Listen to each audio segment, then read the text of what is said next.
The HOA thought they could intimidate me with paperwork and hollow threats. What they failed to realize was that I wasn't just any homeowner. I happened to be the county's chief of police, and when they stepped out of line, they were about to learn that the law doesn't yield to neighborhood bullies. Before we get started, drop a comment with the country you're tuning in from. Let's see how far this story spreads. It all started when Nancy, our fearless HOA president, began her little dictatorship tour. She strutted through the neighborhood with a clipboard, flinging around phony citations like she was running a federal office. She tried to fine me for parking in my own driveway, claiming it violated HOA rules, despite my truck being registered, inspected, and fully legal under State Vehicle Code 22507.2, which explicitly states HOAs can't override municipal parking laws. When I stood my ground and refused to pay, Nancy kicked things up a notch. She came to my door flanked by two guys in matching polo shirts, calling themselves HOA compliance officers. They flashed badges so fake they looked like they came from a school supply aisle, and one said, "Sir, if you don't cooperate, we'll be forced to arrest you for non-compliance with HOA regulations." That was my first red flag. Arrest. HOAs don't have arrest authority. Only actual law enforcement officers do, per State Penal Code 830.1. I let them finish their routine while my body cam quietly recorded every second. I acted dumb, asking them to repeat themselves. Every lie they told was just more ammunition. But inside, I was already laying the trap. If Nancy wanted to fake power, I'd show her what real power looked like. Then things got serious. Fast. The next day, a marked security vehicle pulled into my driveway with flashing amber lights. The same two guys stepped out, now holding plastic zip ties like they were about to take me in. They still didn't realize who they were messing with. These wannabe officers marched up my driveway like they were executing a raid, zip ties swinging like they were legit cuffs. One said, "Sir, under HOA code enforcement, you're under arrest. Comply now or we'll use force." I almost laughed. HOA code enforcement? Not a thing. Under Title 18, U.S. Code 912, impersonating an officer is a felony. They weren't just pretending anymore, they were breaking federal law on my front lawn. I raised my hands like I was cooperating. Okay, I said, stepping down off the porch.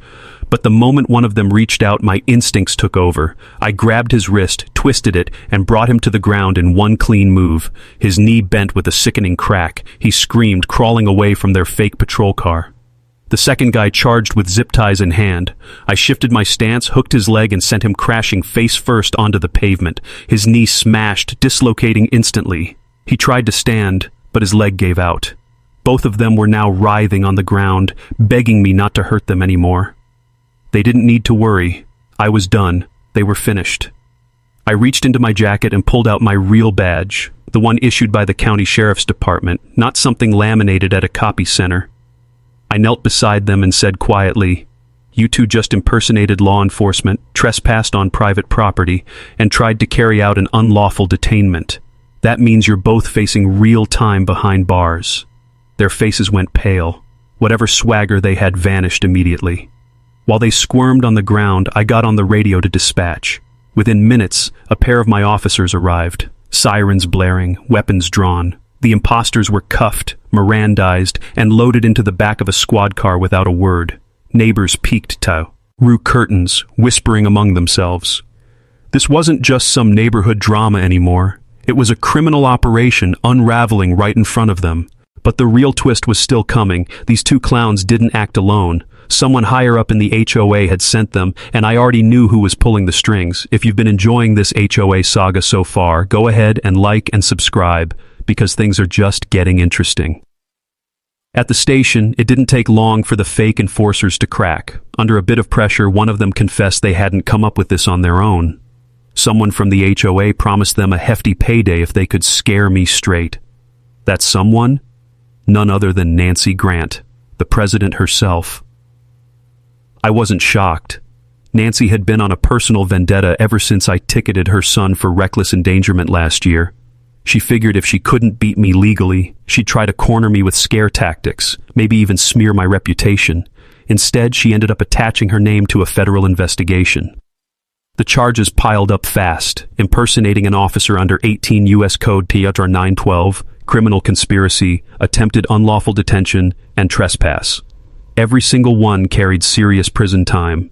And since she was the mastermind, Nancy wasn't hiding behind HOA bylaws anymore. She was facing felony charges. When officers brought her in, Nancy tried her usual smug routine. "This is all a big mistake," she said. "I was just looking out for the community." I leaned across the interview table and slid over the case file. Inside, statements from her hired goons, images of their fake IDs, and surveillance footage from my front porch cameras. Her expression darkened. "This isn't a mistake, Nancy," I told her. "It's a criminal conspiracy, and you're finished." Her lawyer tried to push back, but the evidence was airtight. By the end of the day, Nancy was fingerprinted and booked.